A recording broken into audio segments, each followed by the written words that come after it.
From Einmal Lines Productions, this is Singletrack, presented by Electric Cable Car. Welcome to the first episode for the new year and to episode 293 of Singletrack. So close to 300, so close to our 6th anniversary, coming up in April. Exciting times ahead.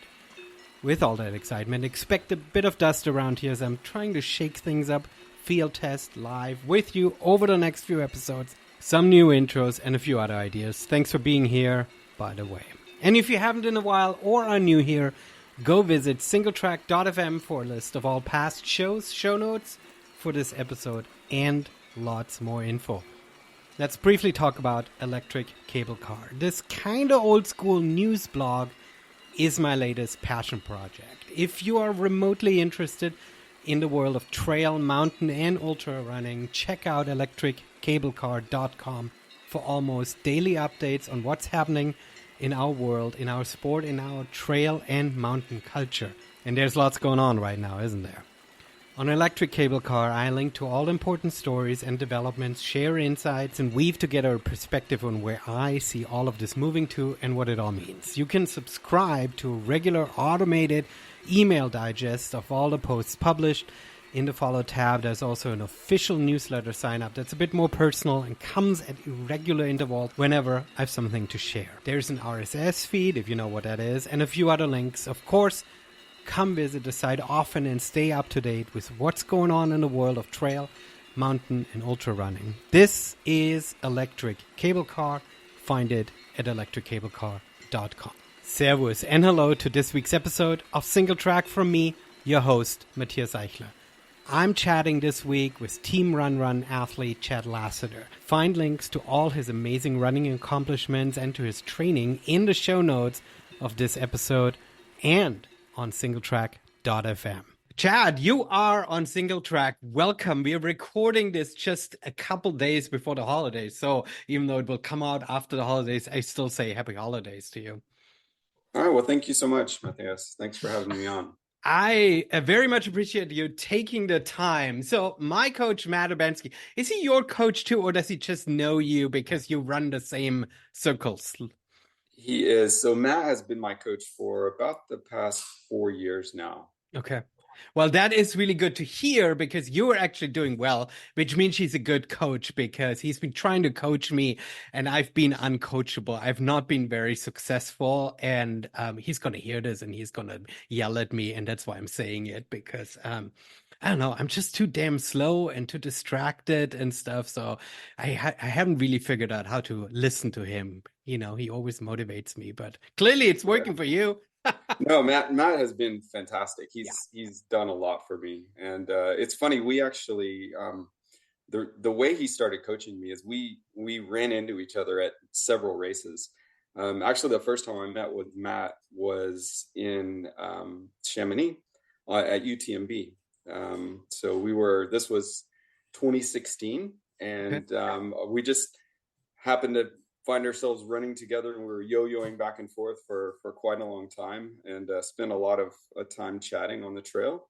And then I ran into him again at Rocky Raccoon the next year and we shared some miles on the trails there. And then we ran Bighorn together as well that same year in 2018 and ran about the half the race together. And, you know, I figured, well, I keep running into this guy. He must be a, decent coach, a good guy. So I always enjoyed chatting with him. So I took him on as my coach and he's been my coach ever since. That is amazing. And we're like diving like right into the deep and we'll do the introduction as it comes, as it goes. So so you actually ran into him on the trail, not just like on the streets of Chamonix. So you actually ran miles together with him, which is interesting. Tell me a little bit. He's a runner that essentially runs the same speed. Like for me, he's like, million miles ahead of me in sort of a different echelon. And so I look up to him in that regard and hope that I at some point get there, which I will never. But I mean, at least like improve. For you're running the same pace as him. What is he bringing to your trip? To qualify that a little bit. So we did run some miles together at each of those races, but he always finished ahead of me. Mm-hmm. So Matt is a very smart racer. Mhm. He will run very conservatively at the beginning, and then he always closes really hard. Mhm. So that was always, my problem. I would run with him in the middle of the race, and then he would finish, maybe an hour or so ahead of me. So that was one thing that I saw about him. He just um, he ran very conservatively. He ran very smartly. So I just saw him sort of racing very well and very smartly. So I thought, well, this, I can definitely learn something from this guy. Yeah, yeah. So For sure. So for somebody who is so accomplished as you are and knows how to run this, I mean, realistically, technically, right? I mean, you could look at this and saying, I've got the experience. I don't really need a coach. What does a coach do for somebody like you on your level, which is sort of, for me, just to compare this, I mainly get the gentle and not so gentle knock on the proverbial Excel door of like, dude, you haven't run in a while. Get your ass off your computer chair and get out there. What do you use a coach for, and how do you sort of work with him? yeah, well, for me, it brings a number of things. For one, running is not my full-time job, right? I have a day job. I run as a hobby. It's a passion of mine, something I've always done. So having a coach kind of lets me just not really think about my training. I just essentially hand that over to Matt, Mhm. and he puts my plan together. I kind of line out what my races are going to be for the year, and then he will develop a plan around that. And we're essentially in touch almost every day.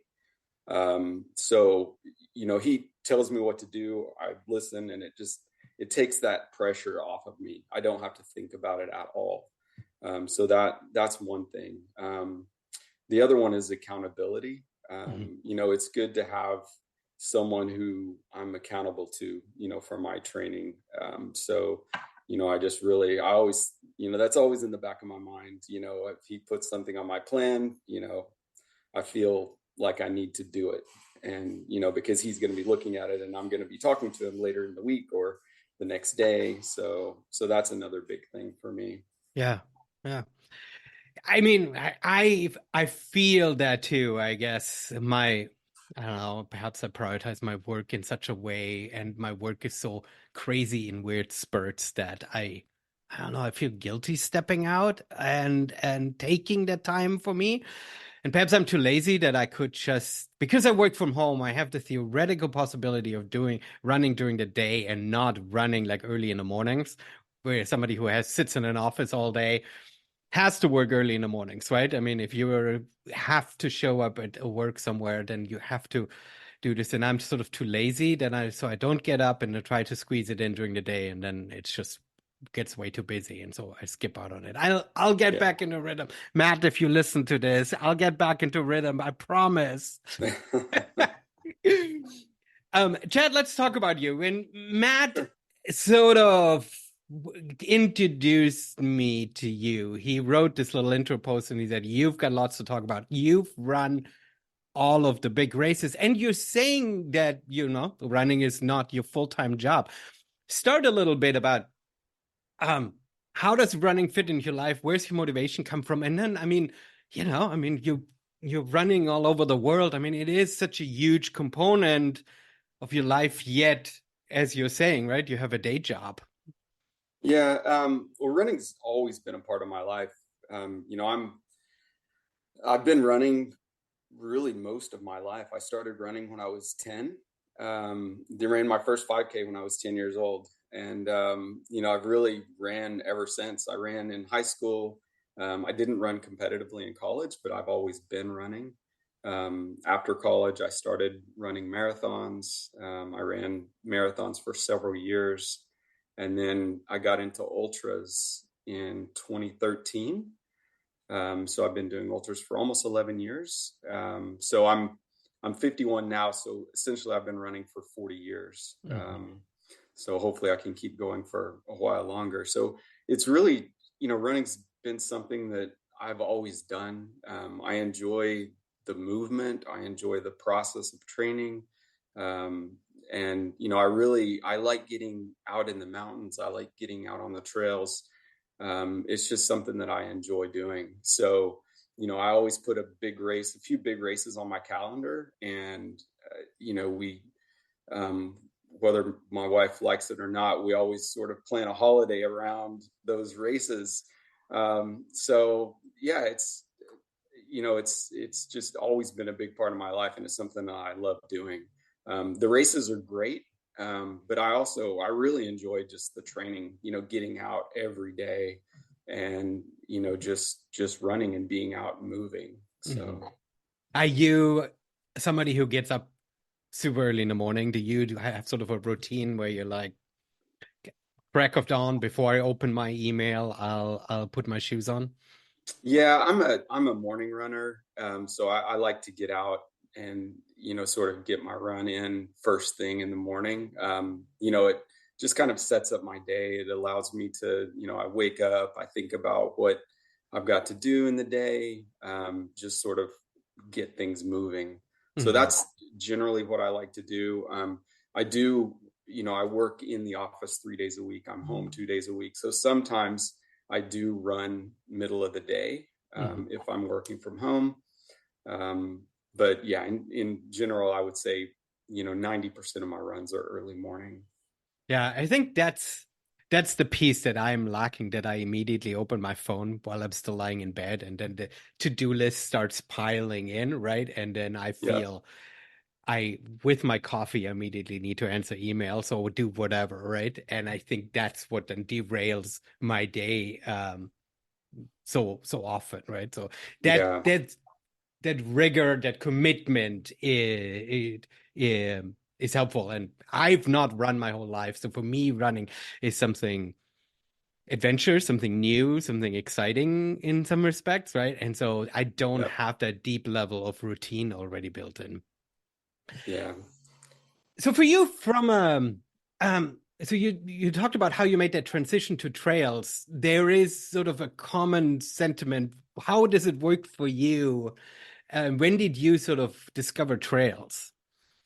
Yeah, it's funny because I started running marathons, and I remember doing races, half marathons.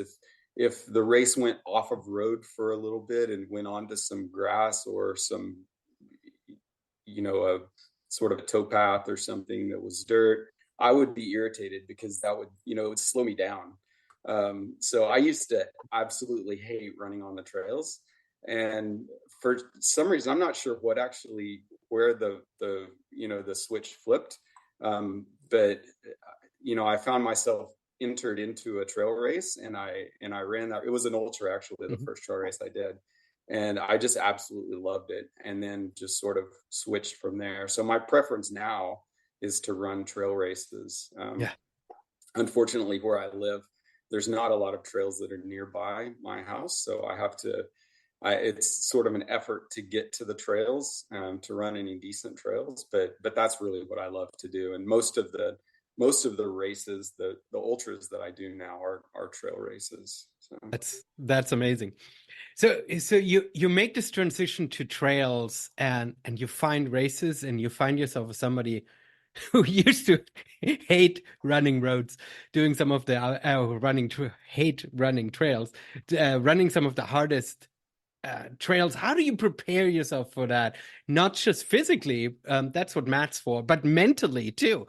Because it's such a different movement. I've talked to road runners who, when you introduce the idea of poles or walking uphill, I mean, it breaks them in half, right? yeah, yeah, and obviously the only way to get better running on trails is to run on trails. Hmm. So you just have to. Over the years, I've just had, I've made that effort to get to the trails as much as I can, and just to run trails.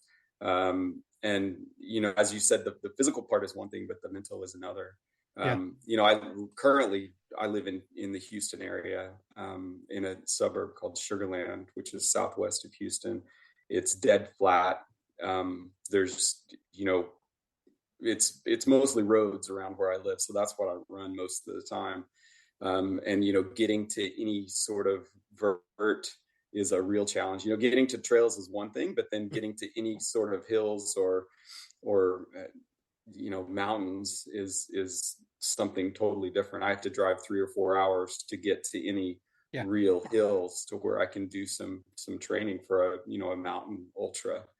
That's That's crazy. Do you take yourself on like weekend like training camps where you're like, because if it's 3 to 4 hours, I mean, you don't do that Yeah, necessarily in a day, right? yeah, exactly. That's what I have to do. Like Mm. this year, I ran Western States and Hard Rock, so I made several trips to the San Antonio area, which is it's a 3.5 to 4 hour drive from where I live, and there's some trails there that it's nowhere near what you find in Silverton or in Western States in California, but it's the best that I have, so that's what I have to work with. So That's that's amazing. That's a level of commitment. I mean, for me, I mean, right out the door, it also takes me a little bit to get to trails, but they're still so accessible, right? That it's almost it feels criminal to not take advantage of the trails just because yeah, they're right there, right? But if you have to go out so far, then it's really is committing. But it also introduces a lot of diversity. I mean, you're not just a mountain runner. You talked about hard rock, and you just came back to run a completely different race. Tell me a little bit about tell me about what the race is, but then also like the motivation and everything behind it, because to me that it sounds bonkers. yeah. The race I just recently completed earlier this month was the 24-hour World Championships in Taipei.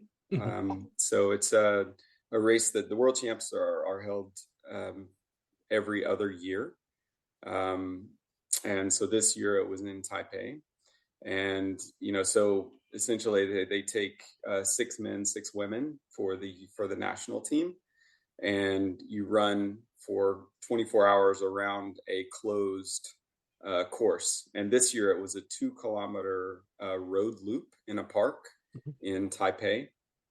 So you essentially run around this 2 kilometer loop and go as far as you can in a 24-hour period.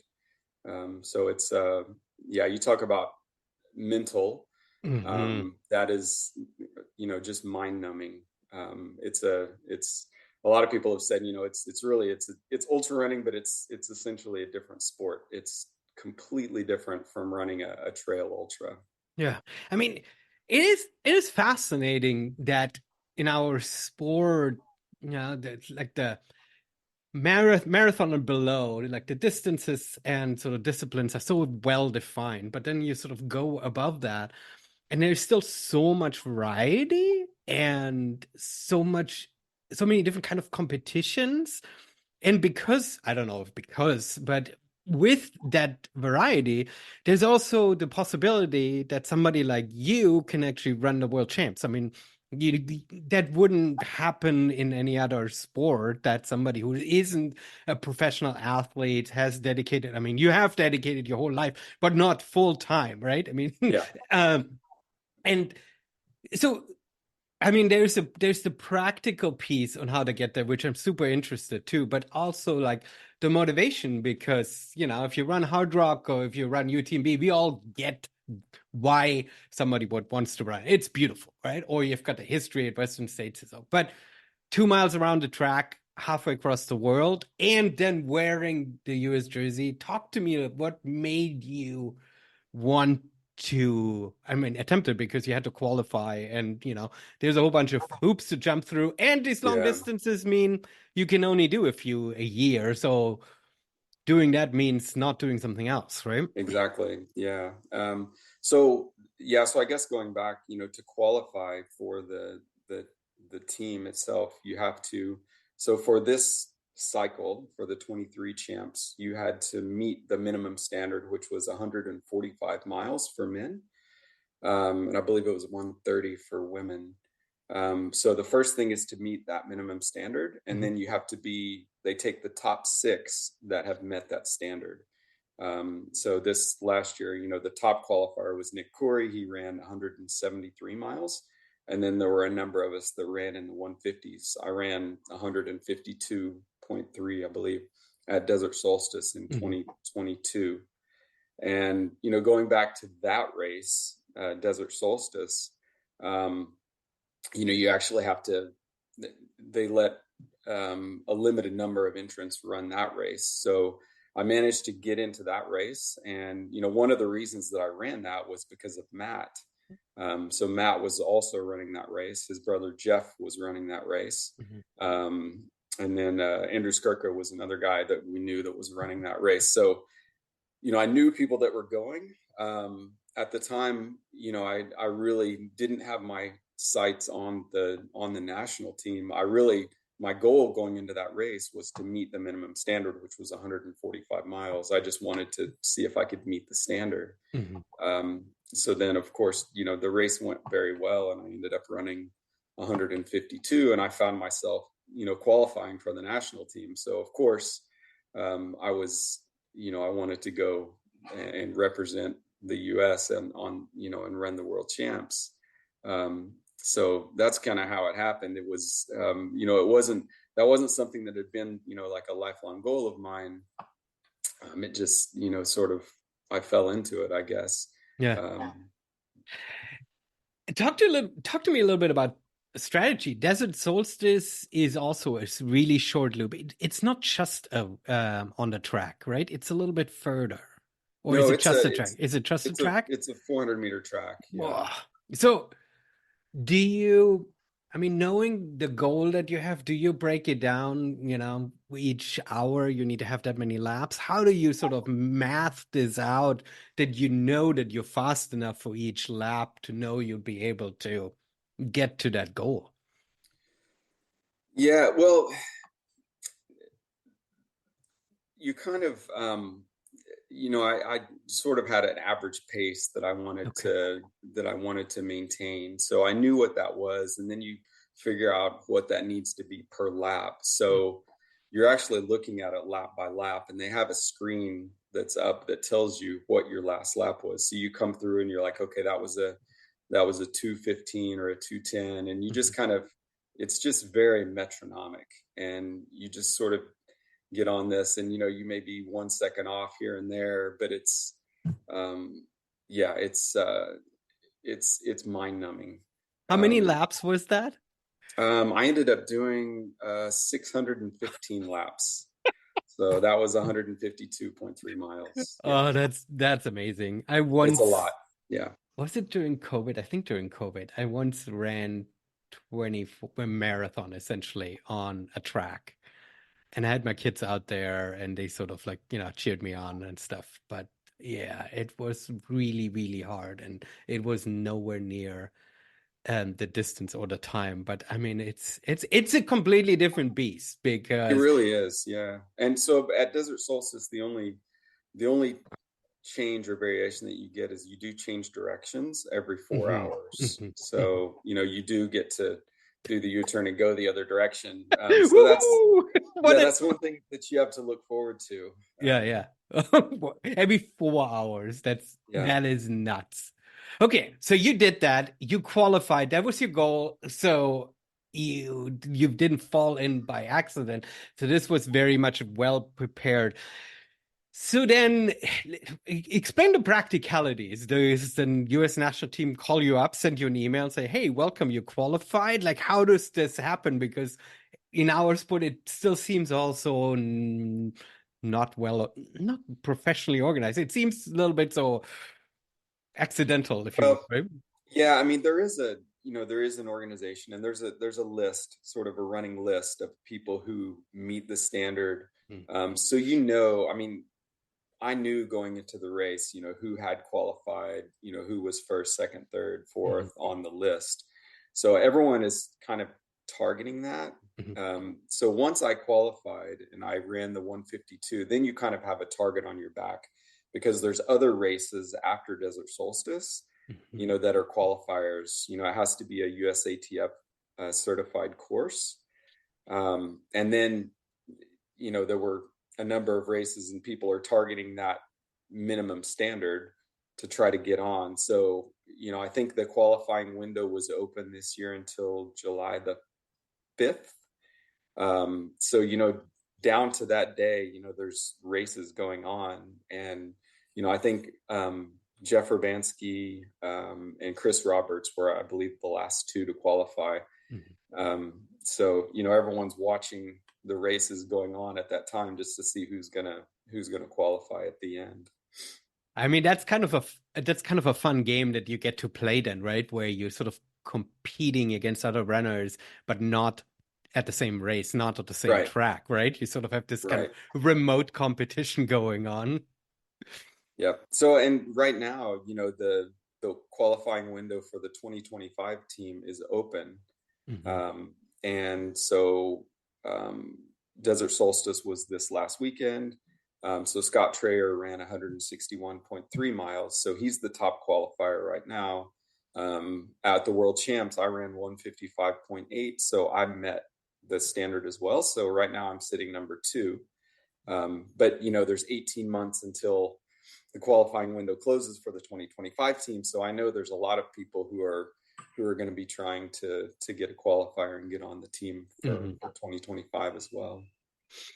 And it's not something where you can just quickly, if you get kicked out of the window because somebody else is doing better, these races are too long. You can't just quickly hop onto a track and reclaim your crown, right? I mean, this is something where you have to potentially readjust your entire season if you feel like you'd be in danger of getting kicked out. Yeah, right? Exactly. And so right now, for just looking ahead for my 2024 season, so the next race that I'm running is Cocodona 250 in May, and then I'm also planning to run Desert Solstice late 2024, because honestly, I don't expect my 155.8 to be enough to stay on the team. I feel like there's a long list of people who are trying to get on the team, and I feel like the mark is going to probably be close to 160 miles to be able to stay on the team. So you know what your pace was for 155, and so if you targeting 162, so you basically have to speed up enough. I mean, it's a really fascinating way. My brain explodes a little bit because I'm such a different runner. For me, it's about I want to run a particular race because it has a really beautiful vista or something. It's in a really nice town to go on vacation.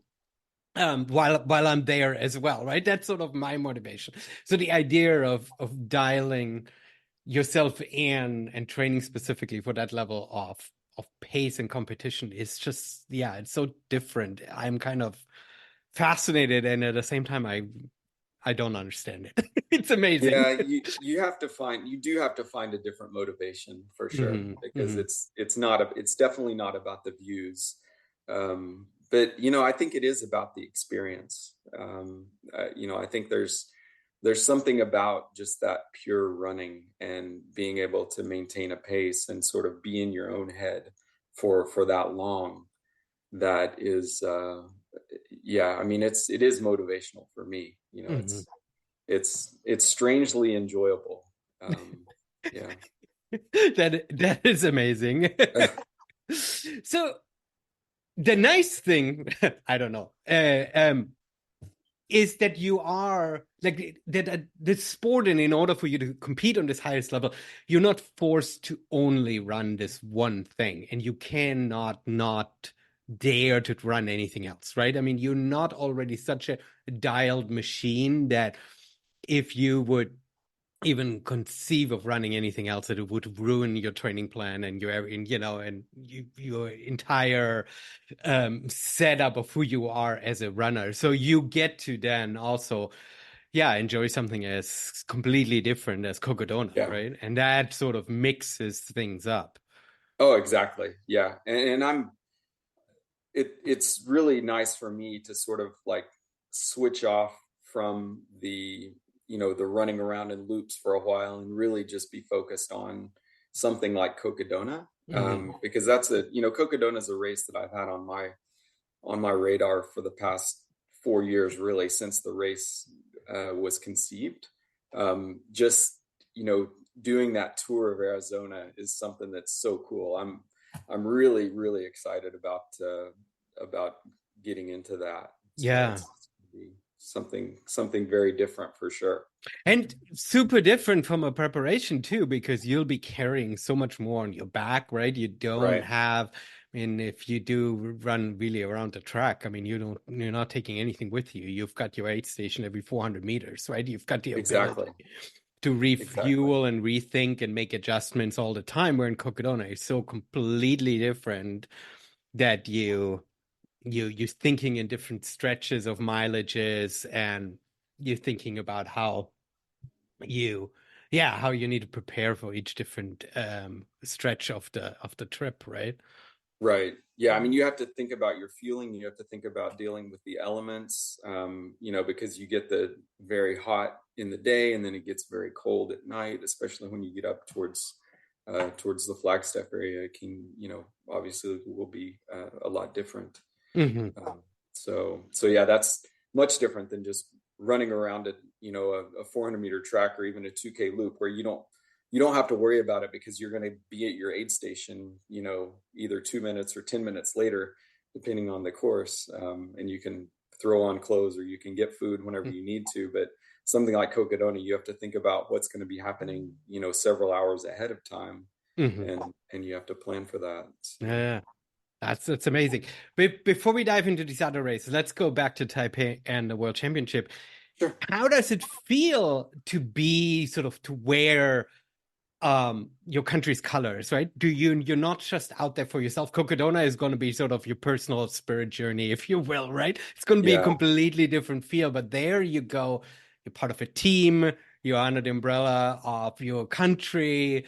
You're competing against other countries. There's also an element of team point system and stuff like that, right? So how do you sort of explain and share a little bit about that experience over there?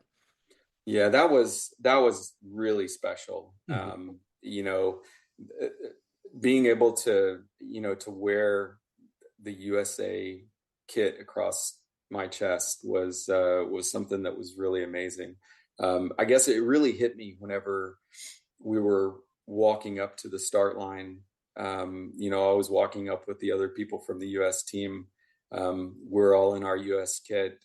There's people all around us from countries all around the world that are in their country's kit. So that was something I'll never forget, and Hmm. that really hit me emotionally a lot more than I thought it would. Walking up, I could just feel the tears welling up in my eyes. Before the start, it was something that was really special, and I'll never forget it. And just even if I'm only able to be on one U.S. team, that was something that really meant a lot, and I'll never forget it. I mean, I would love to be on the 2025 team, but I'm just so happy I was able to do that for 2023.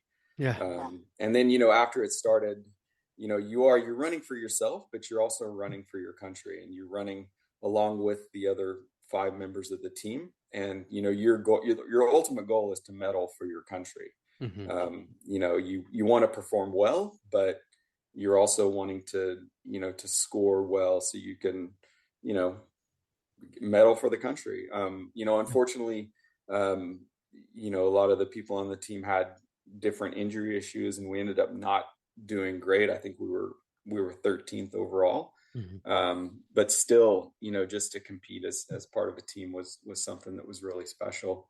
Yeah. And the way they do the scoring is they take the top three performers from each team and they total up those miles. So Hmm. that's the score for your team. So at one point there were three of us that were left running on the men's team. So you sort of feel that pressure, to have to keep running because at that point it's down to you and two other people that are on Hmm. the track, representing the country. So I mean, it's amazing. You're in your 50s and you get to represent your country in this professional capacity, if you will, right? And yeah. I mean, I don't know. You said you ran as a kid, but you never really pursued it in college. And it's like we all grew up with this idea of, as a kid, watching professional athletes perform. And I think if you had any sort of sport that you were doing, there's always this dream scenario somewhere floating around of like, oh, I could do that if I would just stick with it, right? But then you become a teenager, you get older, you get distracted with other stuff, and you realize the level of commitment it would take, and actually the luck and chances to even potentially make it into the Olympics or World Cup as a professional athlete, right? And by Yeah. the time the late 20s come around, you realize the time is sort of up for this, right? Most athletes on most sports perform in the early 20s and then it's over. And our sport gives you the ability to perform at the highest level, representing your country for the first time, not just like Yeah. consistently having done it. I mean, it's such a special experience. It's amazing. Oh yeah, and I mean that's definitely not lost on me. I mean, Yeah. I know I'm 51, so most 51-year-olds wouldn't dream of being able to compete in the world champs in any sport. Yeah. So that's one great thing about ultra running is it gives you that opportunity. If there's 20-year-olds out there who are running in the sport, they can look at someone like me who's 30 years their senior. They've got plenty of time Yeah. to be able to do something like that. So Yeah. It's amazing. I remember, I don't know, probably a decade ago now or so, I read a book by a guy who climbed Mount Everest. And I was sort of in this, mental state of like, I'm in my 30s. Sport is not something I do anymore, right? That sort of injury risk is too high. I come from Germany. You play soccer, everybody gets injured, and then sort of the knee is out, and then it's over, right? And in a book, the guy described that most mountaineers who climb Mount Everest are in their 50s because, partially probably because that's when they can afford it. yep. Right? There's sort of a financial aspect to that. But also, it just sort of opened my eyes that as you get older, it doesn't mean that you have to give up and just sit in a corner and watch and play fantasy football. That's your only activity that you're doing, right? You can actually still be healthy and active and perform at a level much later. And in some respects, it's probably also an aspect that our sport isn't yet as commercialized as some of the other sports, right? Right. Access still exists. But I mean, no matter what, it's just amazing that we have that breadth and that ability to include so many people. Yeah. Yeah. And I hear about people more and more, who are, in their 80s still running and doing 100 milers at that Mhm. age. So, hopefully I've got a few more years left to where I'm still able to run. I'm probably not at this level, but I just want to keep running for Yeah. years to come. And the sport has so many entry points that even if you don't qualify for a specific race anymore or for specific team, I mean, trail races happen all over the world, right? If you Yeah. want to just go on a vacation race, if you will, and see another part of the world that you haven't been to, you just sign up for a race and show up at the starting line, right? Yeah, exactly. Exactly. You just have to be fast enough that you don't get cut by cutoff. Then otherwise your vacation is ruined. That happens to me all the time. But I mean, hey, Matt, we're working on that, right? So, I mean, let's let's talk a little bit about your history. You've ran so many different races. Looking back, what were some of the races that you hold dearest? And I'm looking at it from two different angles. One, obviously, your performance and how you felt on the trail, but also you're speaking about how you sort of plan your race out, your year out, and you find sort of high, races where you drag your wife on vacation. What were some of the best experiences that you've had out there?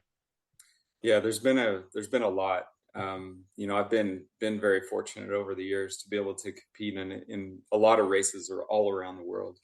And one of them that stands out is probably Tour de Jean. Oh, yeah.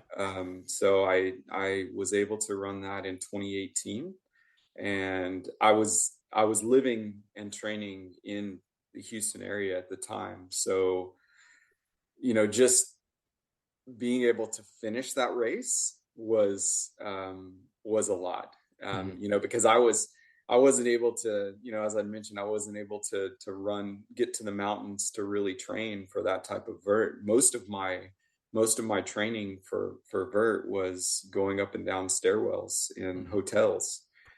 So I did a lot of that. And then, I drove to San Antonio to get some training runs in.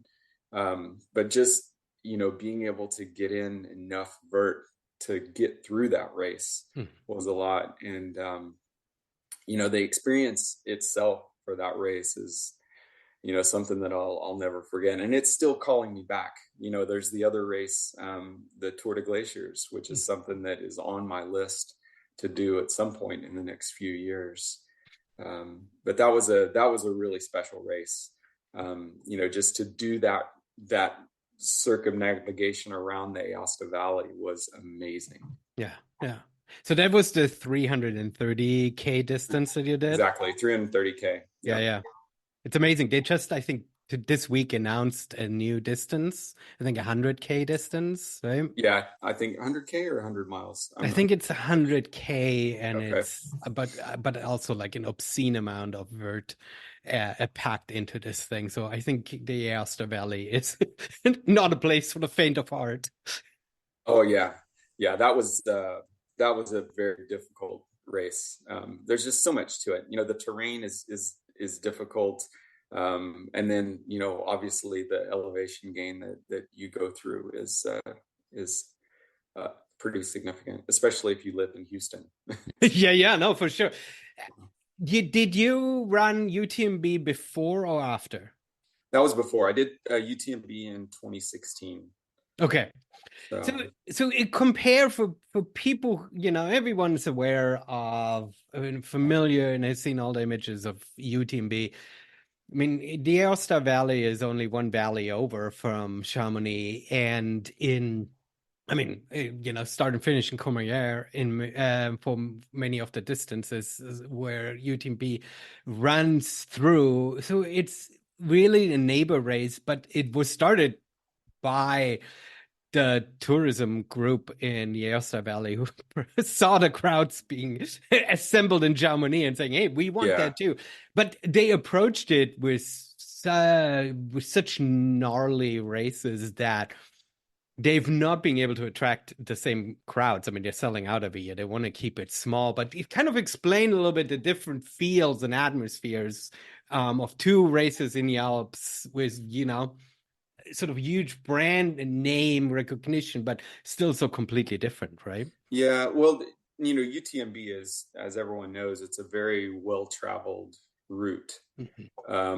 So, while there is a lot of elevation gain, it's rugged, it's not overly technical.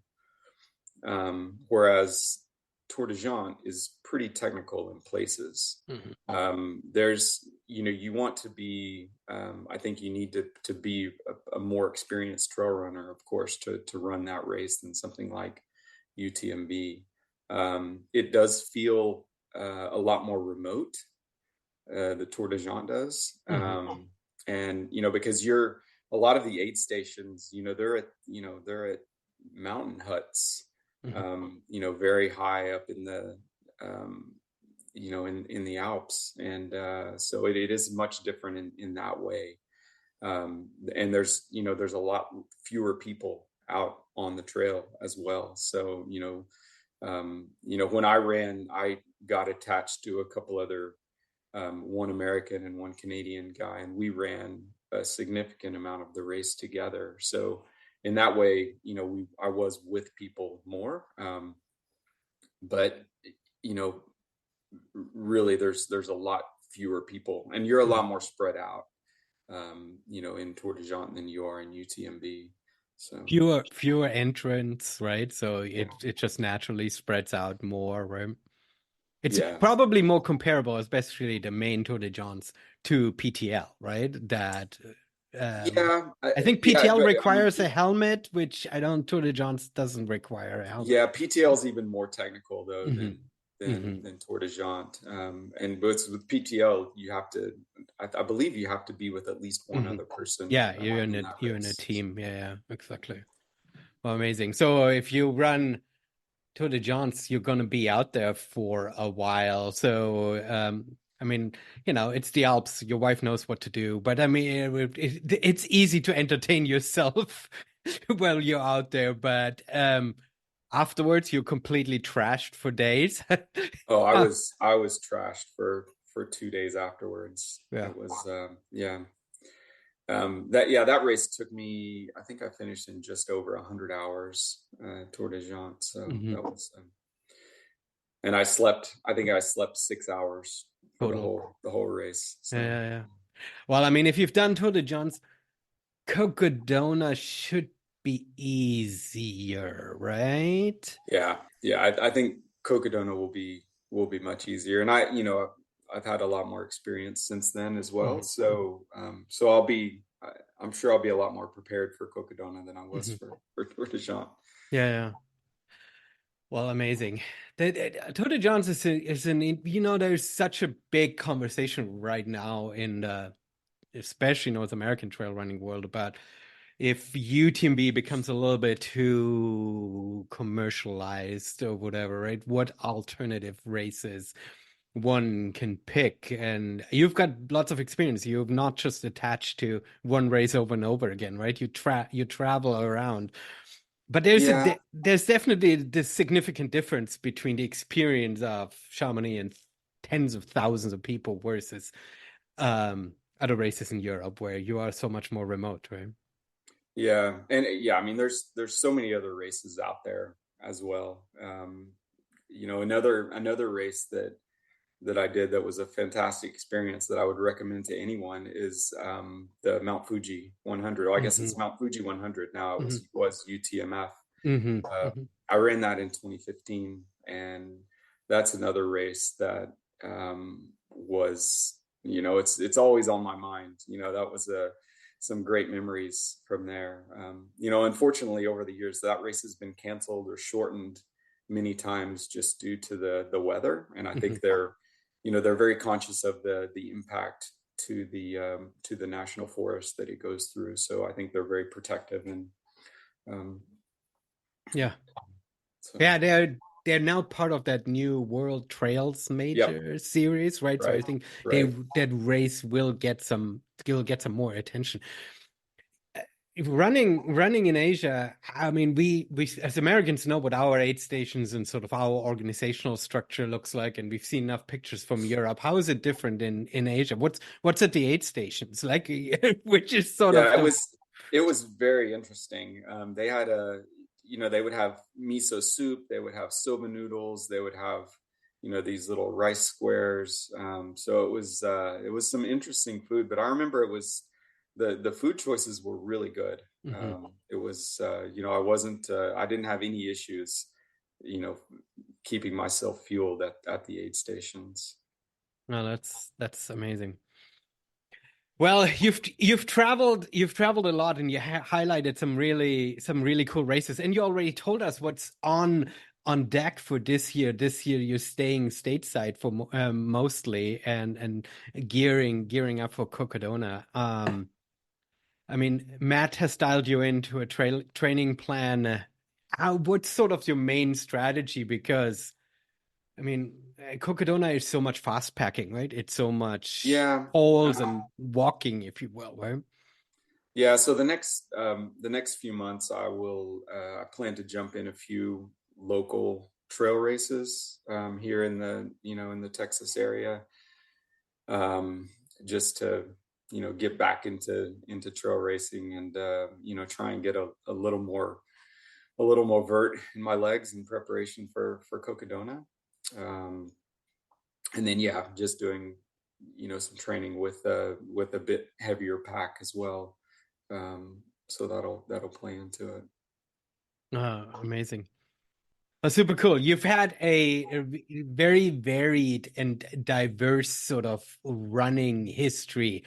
Is what's still missing? What are you still kind of having your eyes on?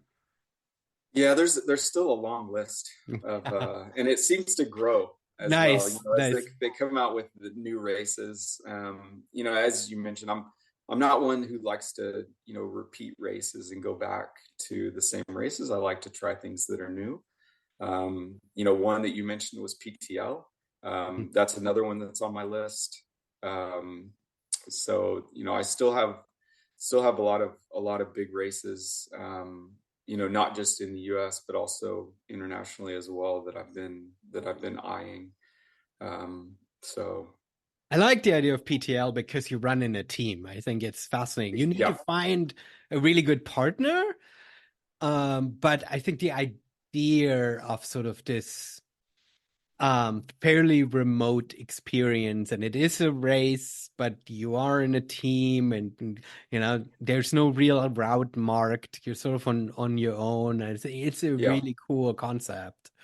Yeah, so Matt and I have talked about that. So that one is maybe in the next few years, after he starts to slow down a little bit, we may give that one a go. Yeah, yeah. I think he's still too hard trying to chase UTMB glory for him to be willing to Yeah, settle for PTL.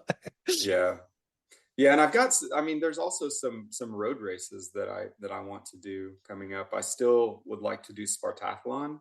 Hmm. I would still like to run Comrades as well. Oh, Comrade sounds amazing. Absolutely. I've spent Yeah. some time in South Africa, and so Yeah, so um one of my very first ultras was Two Oceans Marathon in mm, Cape Town, mhm, mhm. which that's 56 kilometers, so just over a marathon. I ran that in 2013, and that Yeah, was an amazing experience. yeah. It's just like a huge road marathon, but slightly longer than a marathon. Um, It's funny that South Africa has this history, right? Like we often think of ultra races and we only think of Western States and hard rock, right? We only think of sort of those big historic trail racing. We connect the ultra to the trail, but the other right. countries where ultra is really attached to road running, which is really the distance aspect more so than the trail aspect. Yeah, and in South Africa, I mean, you can't really call yourself an ultra runner unless you've done Comrades, Hmm. Hmm. right? Because you talk to anyone from South Africa, and that's the first question they'll ask you is, "Have you done Comrades?" So, Nice, nice. Well, then you absolutely have to do it. And they also switch the direction every year, which makes it right, super interesting too, right? right, the up or the down, and Hmm. yeah, so one is slightly longer than the other one as well. Yeah, Can't remember yeah, which. Yeah. yeah, yeah. Fantastic. So, backyard ultras, is that something that you flirt with? Yeah, I've thought it is a format that I'm really intrigued by. So I would like to try a backyard ultra. But just seeing what Harvey did this year at Biggs, just completely turned himself inside out. That was unbelievable. Hmm. Yeah, so that's they really raised the bar at Biggs this year. That Yeah. was And it's interesting too because Harvey got the win, but you need the other runners to even get yourself there, right? Yep, Talking about team versus running on your own. I mean, you are sort of you need to find a field that can actually carry you there, right? You right. can't just keep running by yourself, which makes the format super, super fascinating. Yeah, yeah. So I think in the next few years, I'll give a backyard ultra a go just to give it a try.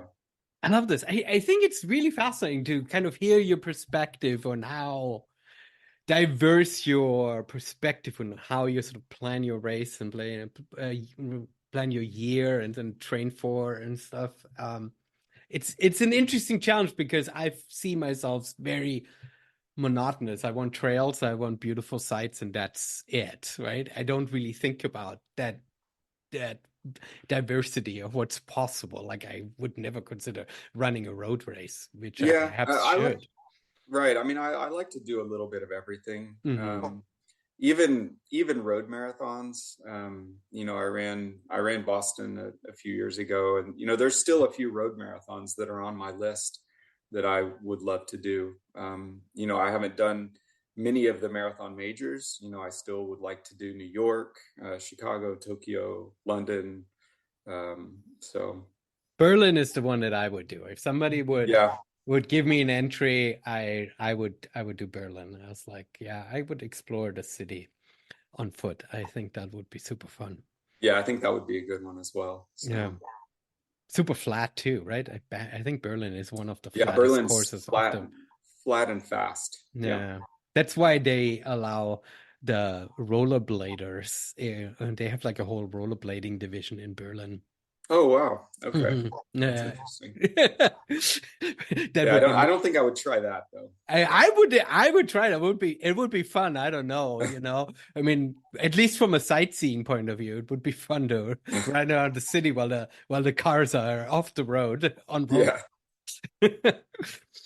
Well, super. Chad, this is a really fascinating kind of view into your running life and sort of your way of how you put sort of your year together. And you've had some absolutely amazing experience. I appreciate you sharing a little bit, especially running the world champs and like, I don't know, this level of diversity of the kind of races that you're attempting and running and excelling at is hugely inspirational. Thank you so much for coming on Singletrack. Before I let you go, do you have a place where people can kind of connect with you? Do you have an Instagram account, a website, a Strava? What do you want to share with folks? I'll add it to the show notes, but I want to hear what you got. Yeah, sure. Well, you can find me on Instagram. It's just Chad.Lasater on Instagram. I am on Strava. You can just search my name and find me on Strava. That's really it. Fantastic, Chad. Thank you so much. I let you now transition to like eggnog and cookies or something like that. It's almost holidays. So I really appreciate you taking the time. And yeah, we'll see us in the new year at some point. Yeah, thanks very much, Matthias. I enjoyed the chat, and happy holidays to you as well. Thank you.